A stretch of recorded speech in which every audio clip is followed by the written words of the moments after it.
मुगल काल की चर्चा हो, मुगल काल पर बात हो और जागीरदारी उससे अछूती नहीं रह सकती।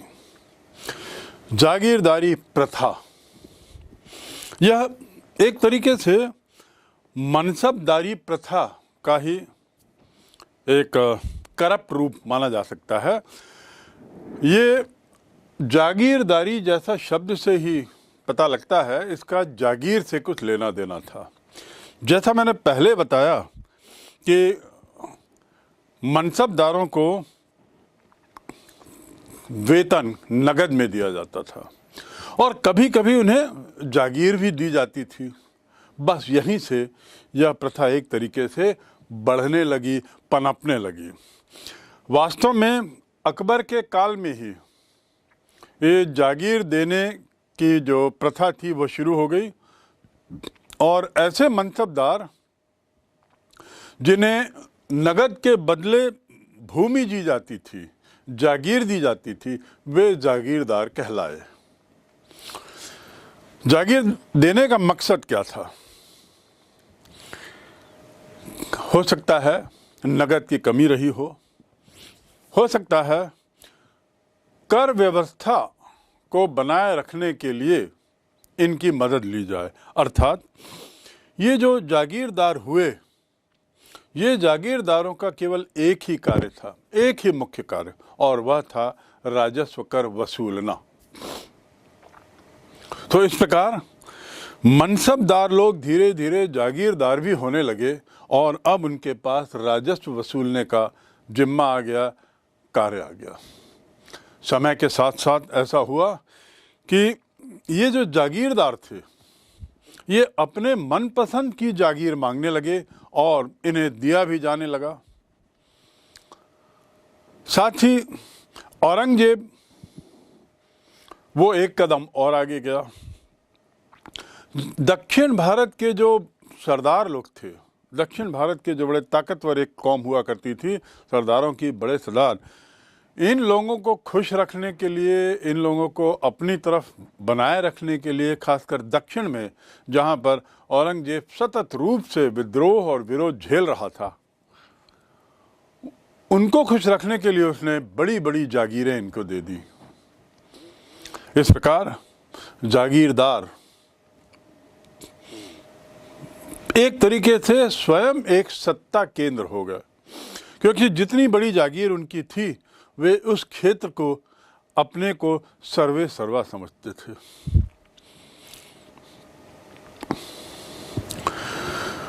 मुगल अभिजात वर्ग यानी वह वर्ग जिसकी प्रशासन में दखल थी।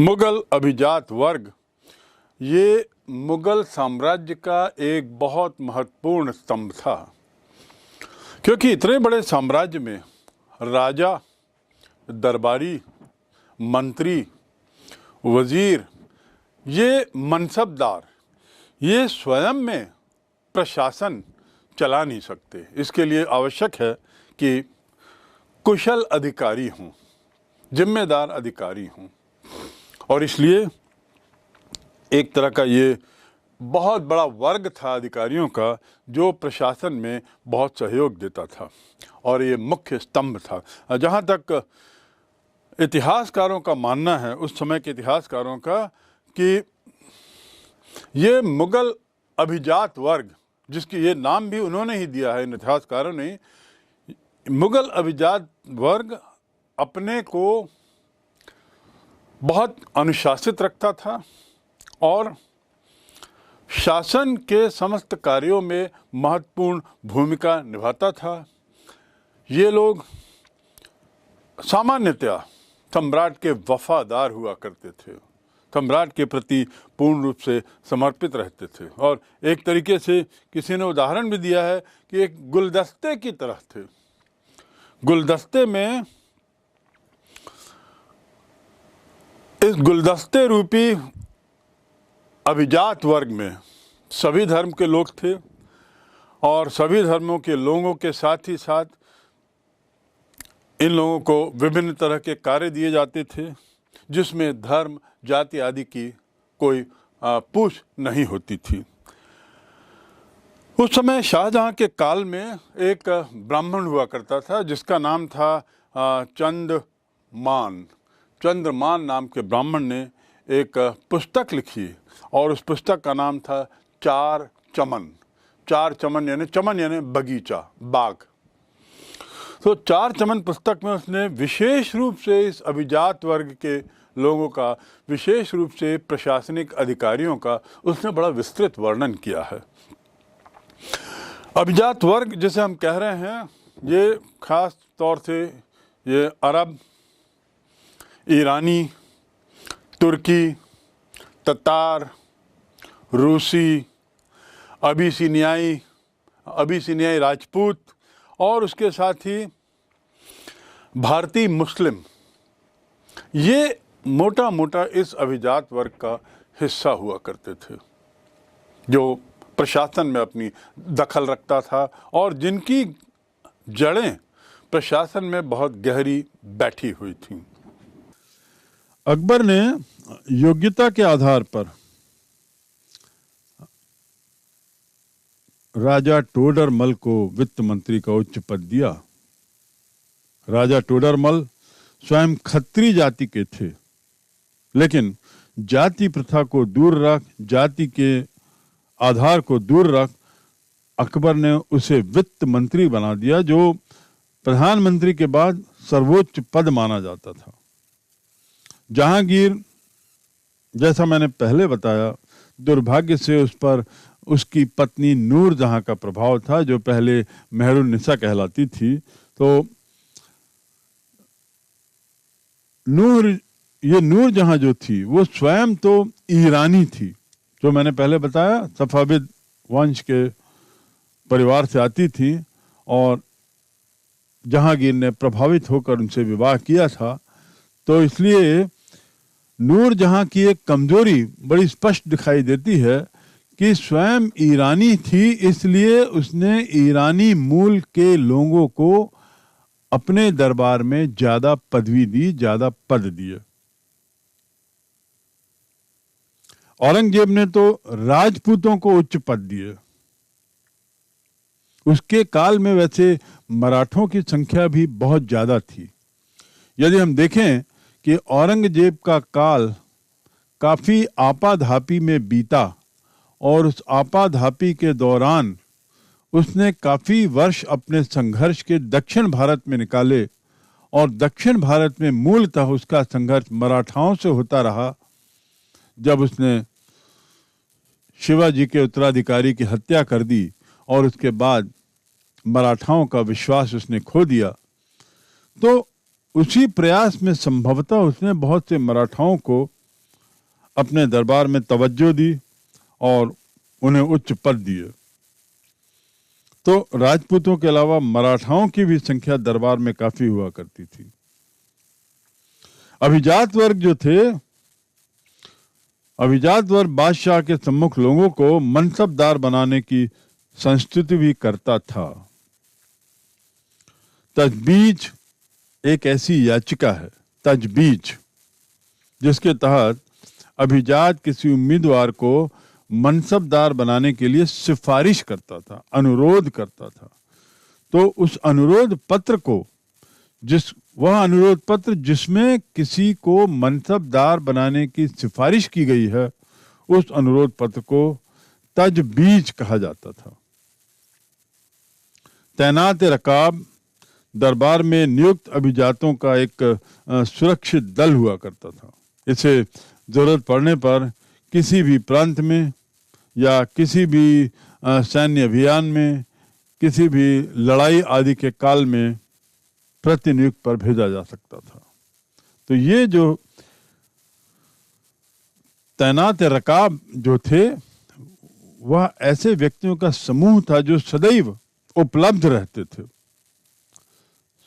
किसी जरूरी कार्य की आवश्यकता को पूर्ण करने के लिए। यहाँ तक कि ये लोग सैन्य अभियान में भी भेज दिए जाते थे जरूरत पड़ने पर विभिन्न प्रांतों में।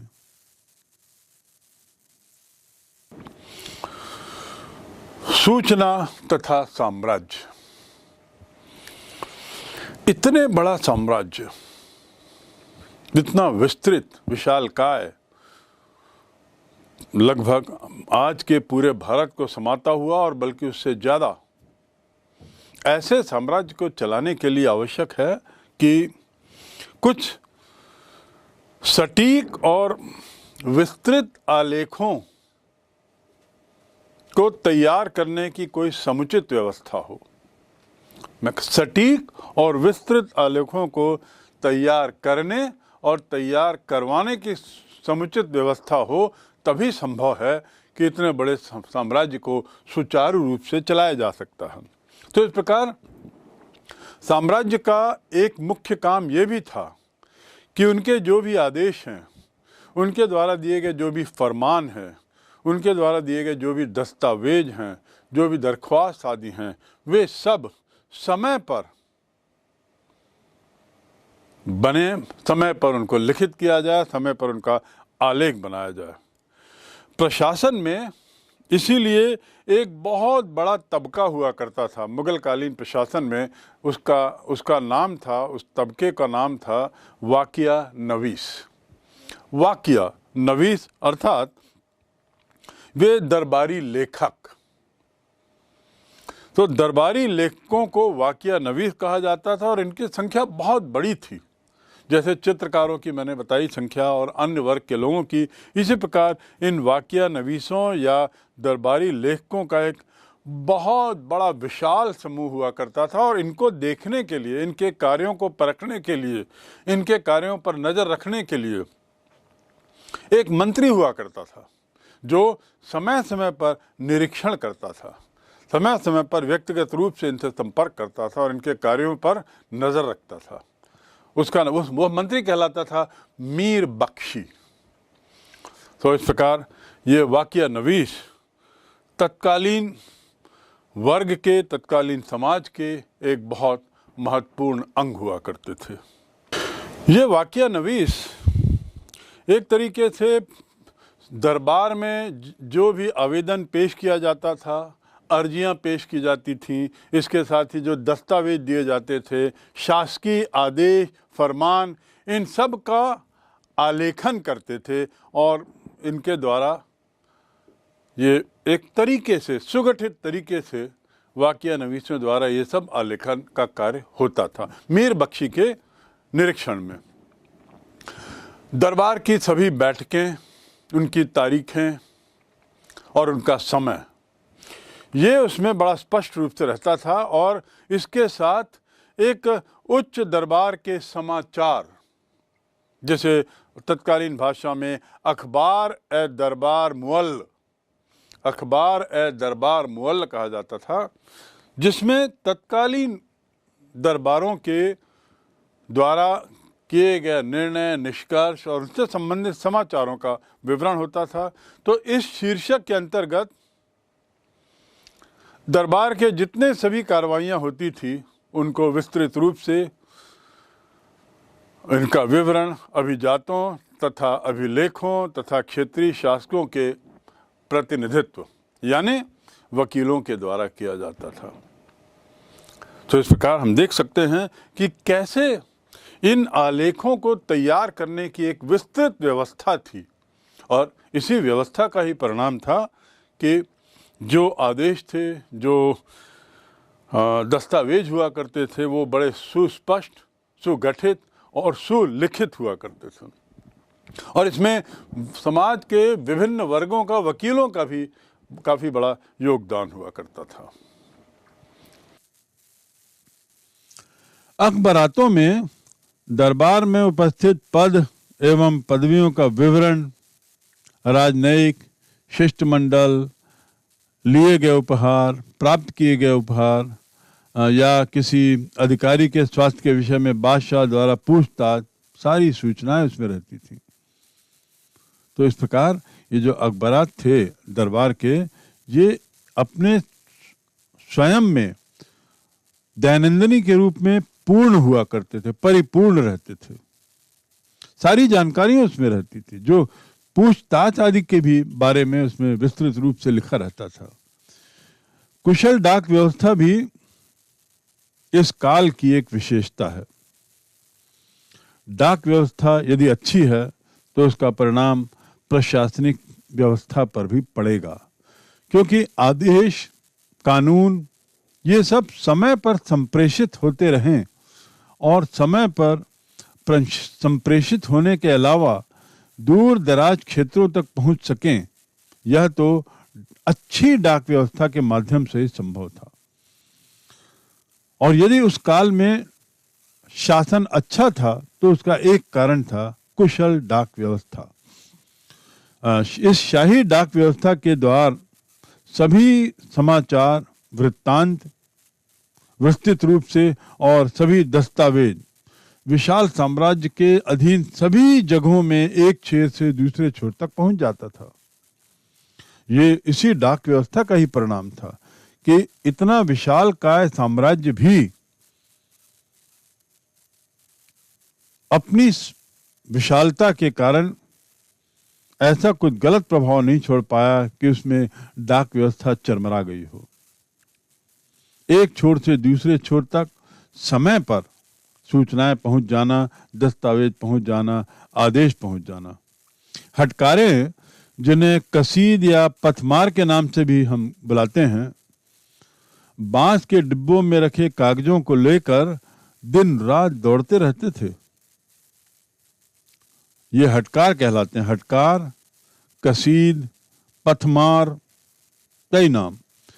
ये लोग जो भी कागज, जो भी चिट्ठी पत्री, जो भी आवेश, जो भी अनुरोध हों, वह एक बांस के डब्बों में था और उसे लेके वो एक पोस्ट ऑफिस से एक स्थल से दूसरे स्थल जाते थे। इस व्यवस्था के फलस्वरूप क्या हुआ कि जो दूर दराज के जो क्षेत्र थे वे भी राजधानी से जुड़े रहते थे सतत रूप से, और राजा को दूर दराज क्षेत्रों की भी वृत्तांतों की नियमित जानकारी समय पर मिल जाती थी, समक्ष उसके पहुंच जाती थी, ताकि वह समय रहते किसी समस्या का निराकरण कर सके, समय रहते उस क्षेत्र की जानकारी पा सके। राजधानी से बाहर जो नियुक्त अभिजातों के प्रतिनिधि या राजपूतों के राजकुमार और अन्य अधीनस्थ शासक इनकी उद्घोषणाओं की नकल तैयार करके संदेश वाहकों के द्वारा अपनी टिप्पणियों को अपने स्वामी तक पहुंचा देते थे। यानी बड़े अच्छे तरीके से, बड़े सुचारू रूप से इन लोगों के संदेश उन तक पहुंच जाया करते थे जहां तक इनके पहुंचाने की अपेक्षा थी, चाहे वो राजपूतों के राजकुमार के हों, चाहे वो किसी के अधीनस्थ शासकों की उद्घोषणाओं की नकल हो, चाहे वे अभिजातों के प्रतिनिधि क्यों न हो, लेकिन काम सुचारू रूप से होता था।